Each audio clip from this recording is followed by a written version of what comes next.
তোমরা রেজাল্ট দেখার জন্য প্রথমে গুগল ক্রোমে গিয়ে টেট 2023 রেজাল্ট বলে লিখলে প্রথমে যে লিঙ্কটা দেখতে পাবে যে West Bengal board of primary education, সেটা ক্লিক করলেই দেখো এরপরে একদম সব নিচের যে অপশানটা আসছে টিচার এলিজিবিলিটি টেস্ট 2023, এটা তোমরা ক্লিক করবে।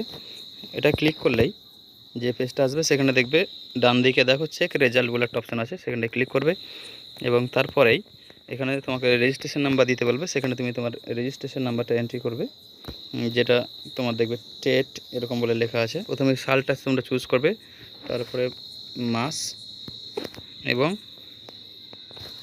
ডেট, এইভাবে তোমরা প্রথমে রেজিস্ট্রেশন নাম্বার এবং রোল নাম্বারটা এন্ট্রি করার পরে চেক রেজাল্ট অপশানে ক্লিক করবে। এখানে ক্লিক করলেই তোমাদের রেজাল্ট কিন্তু শো করবে। তো সেখানে তোমরা দেখতে পাবে তোমাদের নিজের নাম, তারপরে টেটের roll number, registration number, medium, category এবং সে নিচের দিকে আসলে তোমরা দেখবে সাবজেক্ট ওয়াইজ কোথায় কত নাম্বার পেয়েছো, একদম ডান দিকের শেষ রোতে দেখবে টোটাল নাম্বার দেখাবে এবং তুমি কোয়ালিফাই কি কোয়ালিফাই নও সেটা তোমাকে নিচে দেখাবে রেজাল্ট হিসাবে। তো এই ছিল আজকের আপডেট। সবাই ভালো থেকো, ধন্যবাদ।